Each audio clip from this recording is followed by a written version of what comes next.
मैं डॉक्टर कुलदीप कुमार के सर आप सभी का बहुत बहुत स्वागत करता हूं एक नए बिंदु के साथ और एक नई कड़ी के साथ। तो नई कड़ी है हमारी रीतिकाल पढ़ रहे थे और थोड़ा स्पीड से ही पढ़ेंगे हम। अभी हम रीतिकाल के कवियों का परिचय कर रहे हैं। तो इसी के अंतर्गत आज जो हम है रसलीन को पढ़ने वाले हैं। रसलीन, ठीक है ना, किसको? रसलीन को।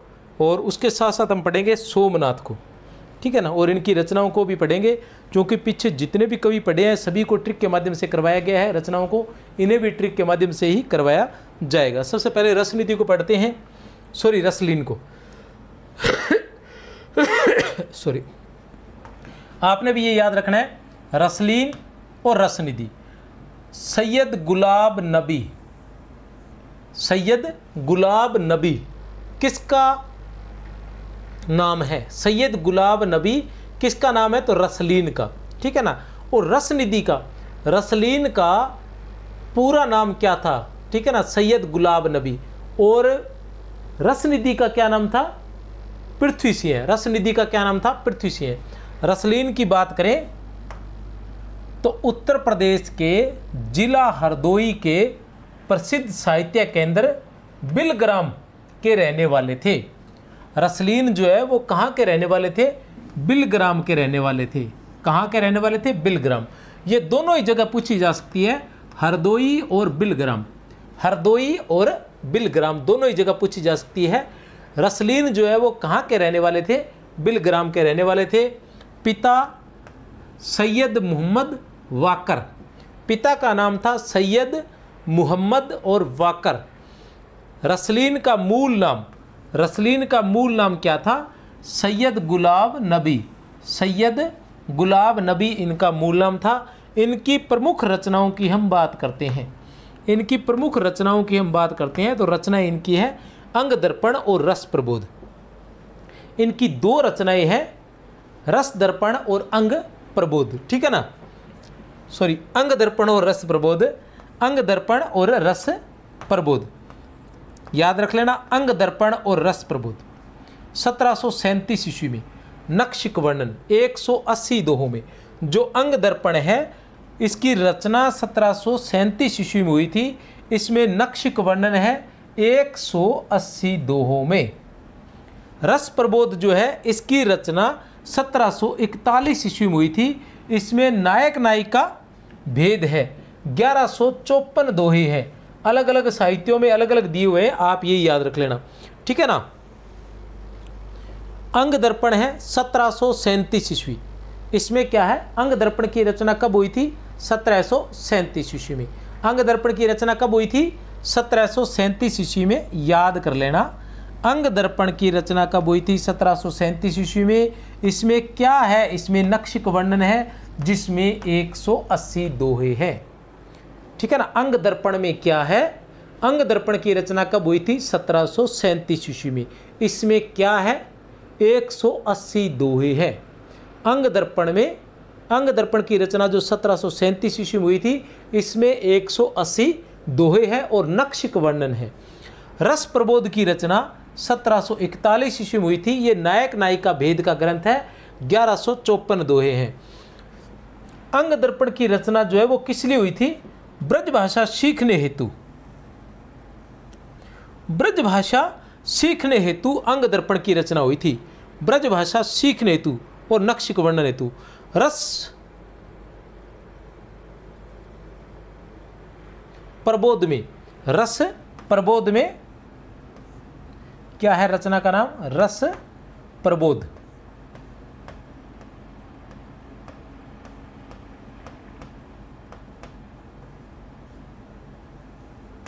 रस प्रबोध में श्रृंगार शिक्षा,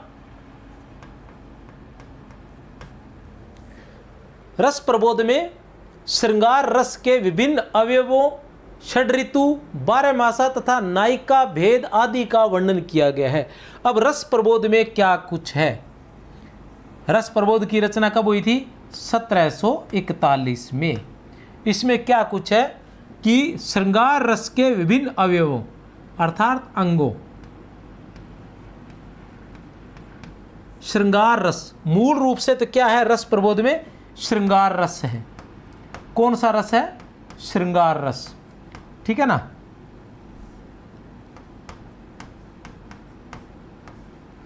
इसमें क्या है? श्रृंगार रस के विभिन्न अंगों, षड्ऋतु, 12 मासा तथा नायिका भेद या नायक नायिका भेद भी कह सकते हैं,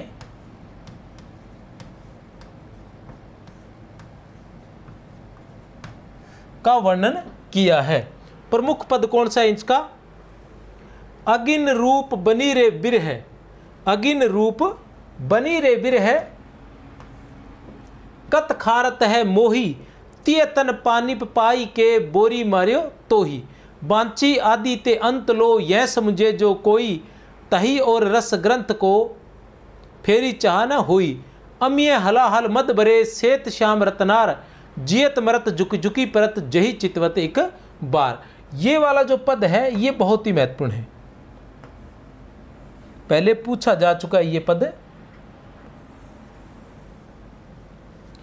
ठीक है ना। कौन सा पद है? अमिय हलाहल मद भरे सेत श्याम रतनार, अमिय हलाहल मद भरे, अमिय हलाहल मद भरे सेत श्याम रतनार, जियत मरत झुक झुकी परत, जियत मरत झुकी झुकी परत जही चितवत एक बार, जियत मरत झुकी झुकी परत जही चितवत एक बार। रसलीन को काव्य रचना की प्रेरणा अपने मामा मीर अब्दुल जमील और गुरु मीर तुफेल अहमद से, गुरु मीर तुफेल अहमद से मिली जो अच्छे कवि थे। महत्वपूर्ण है। ठीक है ना। रसलीन को काव्य रचना की प्रेरणा, रसलीन को काव्य रचना की प्रेरणा अपने मामा मीर अब्दुल जमील और गुरु मीर तुफेल अहमद से मिली जो अच्छे कवि थे। गुरु में रू छोटा होता है। रसलीन अच्छे संगीतज्ञ होने के साथ साथ सुयोग्य सैनिक, तीरंदाज और घुड़सवार भी थे।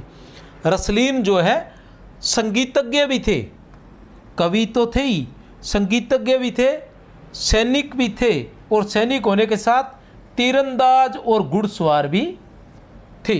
रसलीन जो है वो संगीतज्ञ भी थे और उसके साथ साथ सुयोग्य सैनिक, तीरंदाज और घुड़सवार भी थे। कौन? रसलीन। रसलीन नवाब सफदरगंज की सेना में, रसलीन जो है, रसलीन जो है वो नवाब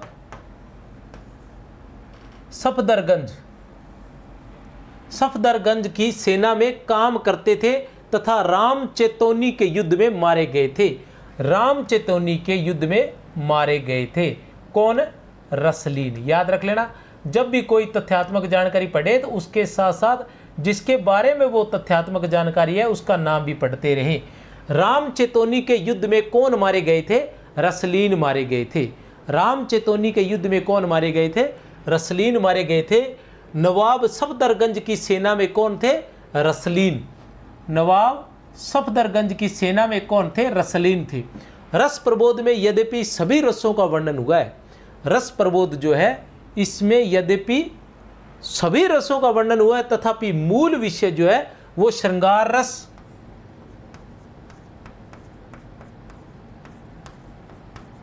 और नायक नायिका भेद विवेचन ही है। पीछे बता चुका हूं मैं, नायक नायिका भेद विवेचन भी है। तो किसमें? रस प्रबोध में यद्यपि सभी रसों का वर्णन हुआ है, रस प्रबोध में यद्यपि सभी रसों का वर्णन हुआ है, लेकिन प्रमुख रूप से श्रृंगार रस और नायक नायिका भेद का विवेचन हुआ है। लक्षण और उदाहरण दोनों दोहों में ही है। कहने से तात्पर्य यह है कि इसमें क्या है? दोहे हैं और लक्षण और उदाहरण दोनों दोहों में ही दिए गए हैं। ऐसा नहीं है कि लक्षण दोहे में है और उदाहरण कवित स्वैया में है, ऐसा इसमें नहीं है। लक्षण और उदाहरण दोनों दोहों में ही है। ये बातें जो है महत्वपूर्ण बातें, इनको अलग से नोट कर लेना भैया। रस प्रबोध ग्रंथ में, रस प्रबोध ग्रंथ में क्या है? भरत, रुद्रभट्ट, भानुदत्त और वात्स्यायन। ठीक है ना। भरत, रुद्रभट्ट, भानुदत्त और वात्स्यायन के अतिरिक्त हिंदी के कृपाराम, केशव, तोष, कुमारमणि जैसे प्रौढ़ आचार्यों का आश्रय ग्रहण किया गया है। ठीक है ना। रस प्रबोध ग्रंथ में भरत, रुद्रभट्ट, भानुदत्त और वात्स्यायन के अतिरिक्त हिंदी के कृपाराम, केशवदास, तोष और कुमारमणि जैसे प्रौढ़ आचार्यों का आश्रय ग्रहण किया गया है, बहुत ही महत्वपूर्ण है। डॉक्टर भगीरथ मिश्र क्या लिखते हैं? डॉक्टर भगीरथ मिश्र जो है वो क्या लिखते हैं रसलीन के बारे में, देखते हैं। सीधे सादे बिंबों में नवीन उपमानों का प्रयोग ये जिस खूबी के साथ करते हैं वह इस काल के कवियों की रचनाओं में विरल है।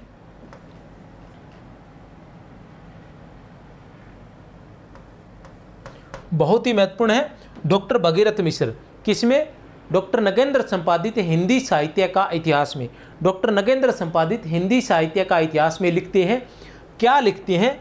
सीधे सादे बिंबों में नवीन उपमानों का प्रयोग ये जिस खूबी के साथ करते हैं वह इस काल के कवियों की रचनाओं में विरल है। रसलीन की कविता को सौंदर्य वास्तव में वक्रता की अपेक्षा स्वाभाविकता में अधिक निहित रहता है। बहुत ही महत्वपूर्ण बात है।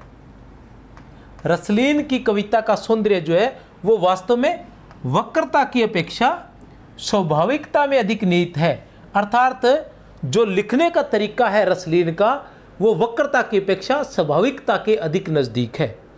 वक्रता की अपेक्षा स्वाभाविकता के अधिक नज़दीक है। किसका? रसलीन का। रसलीन की दो रचनाएं हैं, कौन सी? पहले अंग दर्पण जो 1737 ईस्वी में लिखी गई थी। पहली रचना कौन सी है?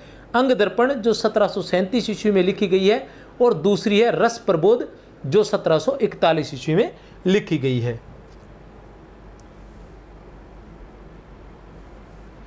इसके बाद आते हैं सोमनाथ। सोमनाथ का जो रचना काल है वो है 1725 से लेके 1760 ईस्वी। सोमनाथ का जो रचना काल है वो है 1725 से लेकर 1760 ईस्वी। अब इनकी रचनाओं की बात करें, इनकी पहली जो रचना है रस पीयूष निधि 1737 ईस्वी में। अब हम बात करें रसलीन की, तो रसलीन की जो पहली रचना थी वो भी 1737 ईस्वी में थी। रसलीन की जो पहली रचना थी वो भी 1737 ईस्वी में ही थी। तो इनकी जो रचनाएं हैं वो है रस पीयूष निधि। बड़ी आसानी से आप याद कर सकते हैं कि रस पीयूष निधि से प्रेम पच्चीसी और पंचाध्यायी। रस पीयूष निधि प्रेम पच्चीसी पंचाध्यायी। रस पीयूष निधि प्रेम पच्चीसी पंचाध्यायी। श्रृंगार शिक्षा, श्रृंगार विलास, ठीक है ना। श्रृंगार शिक्षा क्या नाम था? हाँ,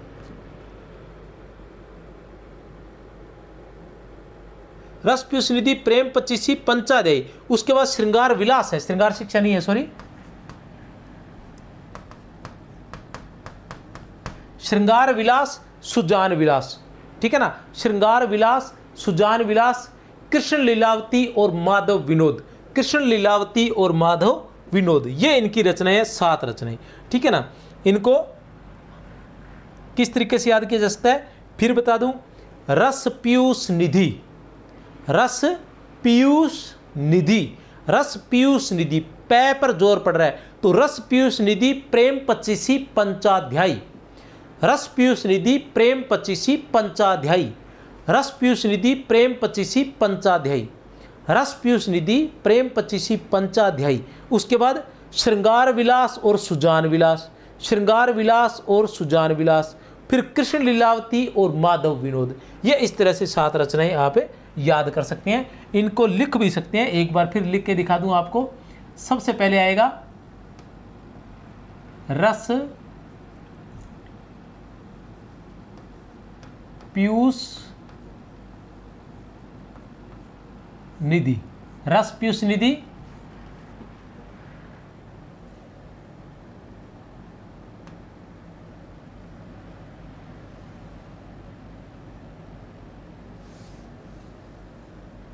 रस पीयूष निधि 2 नंबर पर। रस पीयूष निधि प्रेम 25, रस पीयूष निधि प्रेम 25,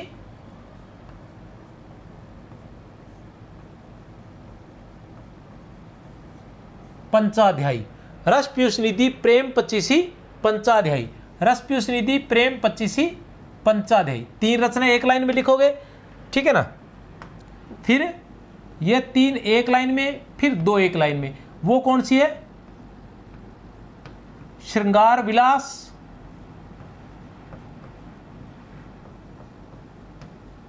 और सुजान विलास, श्रृंगार विलास और सुजान विलास। फिर 3 रचनाएं एक लाइन में, फिर 2 रचनाएं, कृष्ण लीलावती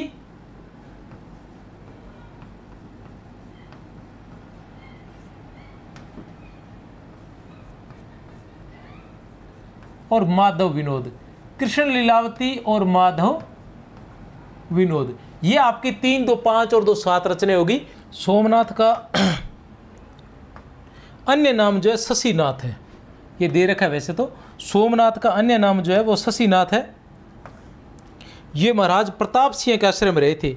ये महाराज प्रताप सिंह के आश्रय में रहे थे। किसके आश्रय में रहे थे? प्रताप सिंह के आश्रय में।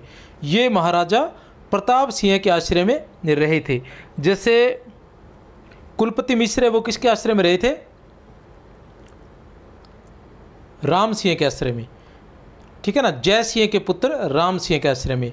वैसे ही ये महाराज प्रताप सिंह के आश्रय में रहे थे। इन रचनाओं का सन नहीं बताया था मैंने, इनका सन भी बता दूं मैं आपको। रस पीयूष निधि की रचना जो है, रस पीयूष निधि की रचना 1737 ईस्वी में हुई थी। प्रेम 25, कृष्ण लीलावती की रचना भी 1737 ईस्वी में हुई थी। उसके अलावा पंचाध्यायी की रचना 1743 ईस्वी में, सुजान विलास की रचना 1750 में, माधव विनोद की रचना 1752 में, ठीक है ना। ये सन है इसके। रस पीयूष निधि आपको पहली याद रखनी है कि रस पीयूष निधि की रचना कब हुई थी?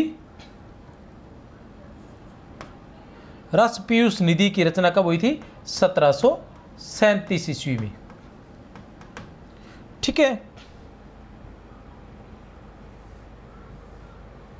माधव विनोद, इनकी जो रचना है माधव विनोद,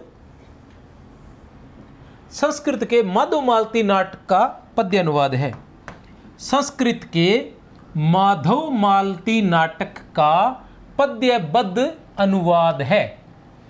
माधव विनोद जो नाटक है, इनकी जो रचना है वो संस्कृत के माधव मालती नाटक का पद्यबद्ध अनुवाद है।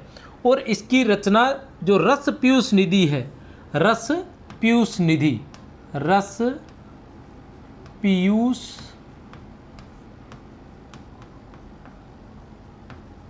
निधि, रस पीयूष निधि जो रचना है उसमें 22 तरंगे और 1127 पद्य है।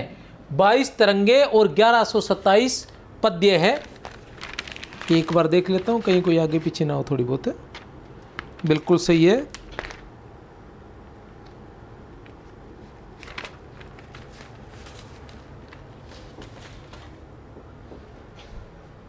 माधव मालती नाटक का पद्यबद्ध अनुवाद है। रस पीयूष निधि जो है इस ग्रंथ में 22 तरंगे और 1127 पद्य है। 22 तरंगे और 1127 पद्य है। किसमें? रस पीयूष निधि में। रस पीयूष निधि किसकी रचना है? सोमनाथ की। रस पीयूष निधि किसकी रचना है? सोमनाथ की। इसमें क्या है? 22 तरंगे और 1127 पद्य। 22 तरंगे और 1127 पद्य है। इस ग्रंथ की रचना प्रताप सिंह आश्रयदाता, इस रचना प्रताप सिंह के लिए हुई थी। अतः इनका महत्वपूर्ण ग्रंथ जो है रस पीयूष निधि ही है और इसकी रचना प्रताप सिंह के लिए की गई थी। बहुत ही महत्वपूर्ण है, याद रख लेना। इसकी रचना जो है वो प्रताप सिंह के लिए की गई थी। इसका उद्देश्य जो है सुकुमार बुद्धि पाठकों के लिए काव्य शास्त्र की सामग्री उपलब्ध करने का रहा है। इसका उद्देश्य क्या रहा है? सुकुमार बुद्धि पाठकों के लिए काव्य शास्त्र की सामग्री उपलब्ध कराने का रहा है। इस ग्रंथ में, किसमें? रस पीयूष निधि ग्रंथ में। रस पीयूष निधि ग्रंथ में क्या है? पिंगल, काव्य लक्षण, प्रयोजन, भेद, शब्द शक्ति, ध्वनि, भाव, रस, रीति, गुण, दोष इत्यादि सब विषयों का निरूपण है। ठीक है ना। इस ग्रंथ में पिंगल, काव्य लक्षण, प्रयोजन, भेद, शब्द शक्ति, ध्वनि, भाव, रस, रीति, गुण, दोष इत्यादि सब विषयों का निरूपण है। बहुत ही महत्वपूर्ण है। रस पीयूष निधि में ये सारी बातें हैं। रस पीयूष निधि में ये सभी की सभी बातें हैं। ये रस पीयूष निधि जो है, इसकी एक खासियत और भी है। वो क्या है? ये सर्वांग निरूपक ग्रंथ है। क्या है?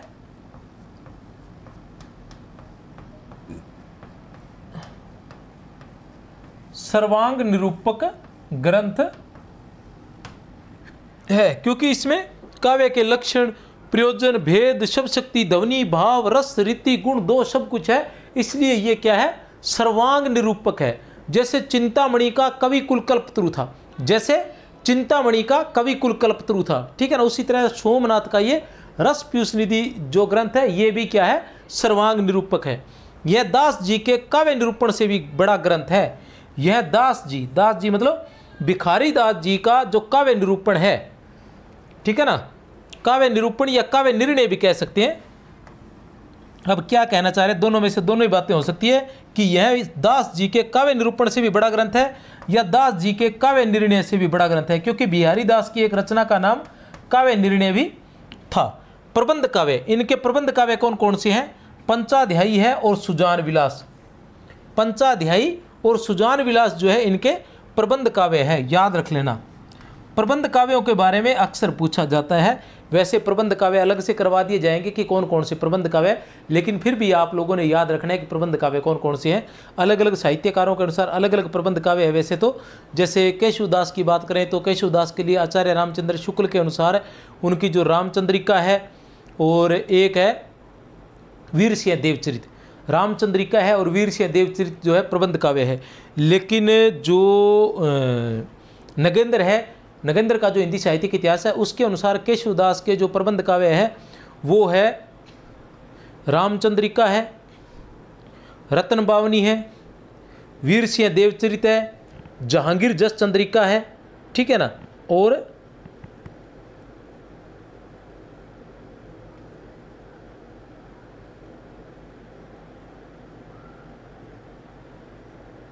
हाँ, विज्ञान गीता, एक विज्ञान गीता अलग रहेगा, बाकी तो इजी है।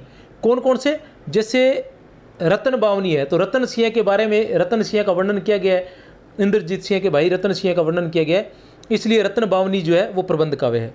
फिर वीर सिंह देवचरित वो भी प्रबंध काव्य है, किसी का चरित्र चित्रण है।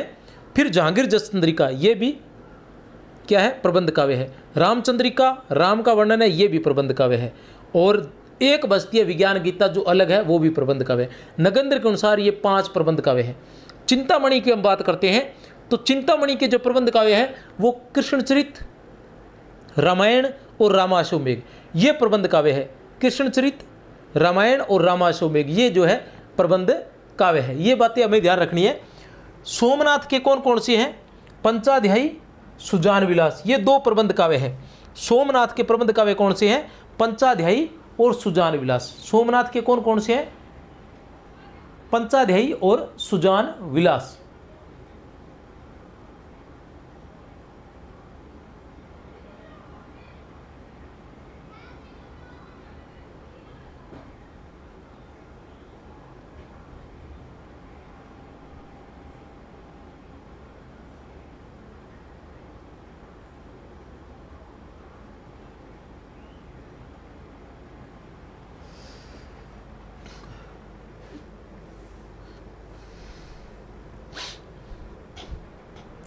तो ये थे आज के 2 राइटर। एक तो थे रसलीन और एक थे सोमनाथ। एक थे रसलीन और एक थे सोमनाथ। रसलीन की रचना कौन सी थी? अंग दर्पण और रस प्रबोध। अंग दर्पण और रस प्रबोध। अंग दर्पण की रचना कब हुई थी? 1737 ईस्वी में। और रस प्रबोध की रचना कब हुई थी? 1741 ईस्वी में। रसलीन का वास्तविक नाम क्या था? सैयद गुलाब नबी। रसलीन का वास्तविक नाम क्या था? सैयद गुलाब नबी। रसलीन जो है रस से संबंधित, श्रृंगार रस से संबंधित इनकी रचनाएं हैं। जैसे रस प्रबोध जो है वो विशेष रूप से श्रृंगार रस है। वैसे तो उसमें सभी रसों का वर्णन है और नायक नायिका भेद भी है, सभी रसों का वर्णन है, लेकिन प्रमुख रूप से श्रृंगार रस और नायक नायिका भेद का चित्रण किया गया है रस प्रबोध में। 2 ही रचनाएं हैं रसलीन की। फिर हम बात करते हैं सोमनाथ की। तो सोमनाथ की रचनाएं हैं रस पीयूष निधि। सोमनाथ की रचनाओं की बात करें, रस पीयूष निधि, प्रेम पच्चीसी, पंचाध्यायी। रस पीयूष निधि, प्रेम पच्चीसी, पंचाध्यायी और सुजान विलास, श्रृंगार विलास और सुजान विलास। रस पीयूष निधि, प्रेम पच्चीसी, पंचाध्यायी, श्रृंगार विलास और सुजान विलास। फिर कृष्ण लीलावती और माधव विनोद, ये 7 रचनाएं। कृष्ण लीलावती और माधव विनोद, ये 7 रचनाएं हैं। रस पीयूष निधि जो है वो प्रताप सिंह है, जो सोमनाथ है ये प्रताप सिंह के आश्रय में रहते थे और उन्हीं पर यह रचना लिखी गई थी। कौन सी? रस पीयूष निधि जो है, रस पीयूष निधि जो उन्हीं पर। और ये क्या है? रस पीयूष निधि एक प्रकार का सर्वांग निरूपक ग्रंथ है। क्या है? सर्वांग निरूपक ग्रंथ है। तो अगर चैनल को सब्सक्राइब नहीं किया है तो चैनल को सब्सक्राइब कर लीजिए, कमेंट अवश्य कर दीजिए। इसी तरह से रीतिकाल का रट्टा मरवा दिया जाएगा। आप लगातार जुड़े रहें। अंतिम जो क्लास रहेगी सभी को 1 घंटे के अंदर सबको निपटा दिया जाएगा, ठीक है ना। तो मेरी तरफ से हाँ, एक और बात बता दूं कि ये क्लासेज जो है संकुल मार्गदर्शन नाम से अपना टेलीग्राम चैनल भी है, अपना ऐप भी है, उसको भी आप डाउनलोड कर सकते हैं, ऐप को भी। वहाँ भी एक फ्री नोट्स है, वहाँ मैं फ्री नोट्स डाल दूंगा। थोड़ा बहुत आगे पीछे हो जाएगा, ये देखिए थोड़ा सा क्या इसमें सुधार है, थोड़ा सा करने वाला। कुछ नए टॉपिक साथ साथ और जुड़ जाते हैं, जैसे ये जुड़ा हुआ है, तो वो थोड़ा सा समय भाव के चलते, लेकिन मैं बहुत जल्द ही इसकी ट्रिक वगैरह भी तैयार कर रखी है मैंने, ठीक है ना। वो भी मैं PDF उसमें डाल दूंगा, तो आप देख लेना। वैसे रीतिकाल की शायद डाली भी हुई है PDF। कलर हस्तलिखित नोट्स जो है वो फ्री नोट्स नाम से अपना जो ऐप है उसमें एक फ्री नोट्स नाम से फोल्डर है, उस फ्री नोट्स में ये PDF जो है डाली गई है, रीतिकाल की हाथ से बनाई हुई है, ठीक है ना। तो बहुत बहुत शुभ